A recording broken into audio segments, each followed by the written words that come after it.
What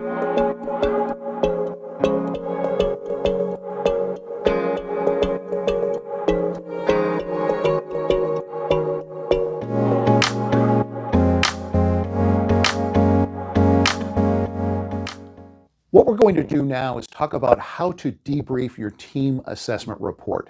And this really is the linchpin to your session with your own team. Because prior to the session, they all answered questions around vulnerability-based trust, ideological passionate debate, can the team hold to their commitments? Are we clear about our commitments? Is there peer-to-peer accountability? And what are our collective results? Right? And this has been done anonymously, right? And we have the aggregated results. And so what I like to do is always remind people of the model: vulnerability-based trust, ideological passionate debate, commitment being clear, peer-to-peer accountability, and collective results, and then taking a look right at your team assessment report. I like to go to page 5 right there that shows the color. And the first question I ask is, what is your gut reaction? In this particular team, they were medium on all of these.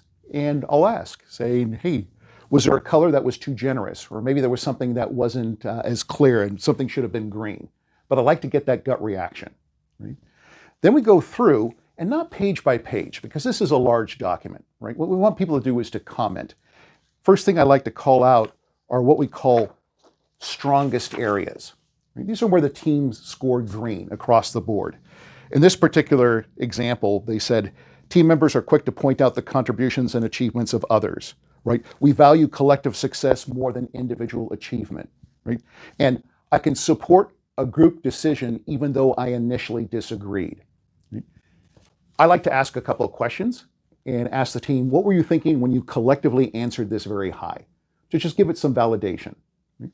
Then we'll turn the page and we'll take a look at the weakest areas. And these are the tough statements, right? And in this team, it's about accountability and really trust, saying that team members point out one another's productive behaviors that hold the team back. They rarely do that. We're quick to confront peers about problems in their respective areas, right, and give them feedback. They typically don't do that. And they don't offer unprovoked, constructive feedback to one another. So many times I'll ask the team, hey, are these the statements where the opportunities really exist? All right?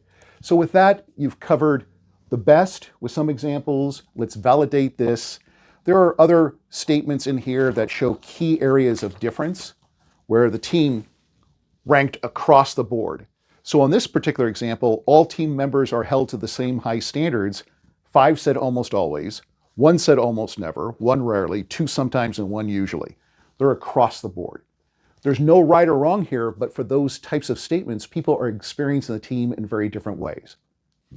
Then we go into the exercise, and the exercise is quite simple. I have to take it right to the statements that pull out each one of the dimensions of trust, conflict, commitment, accountability, and results. You'll see this.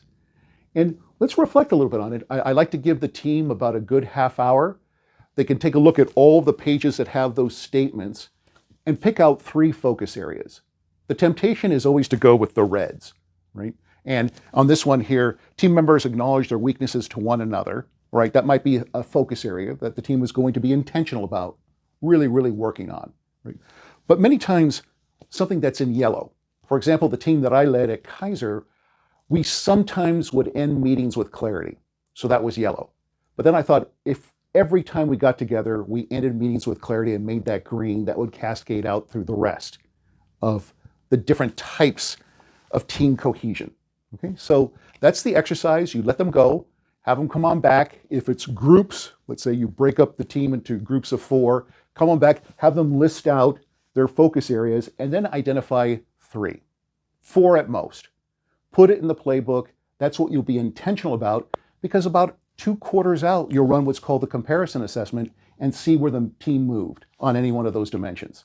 So use the team assessment report. Don't spend too much time on it. Let's get to the action, the focus areas. That's the most tangible.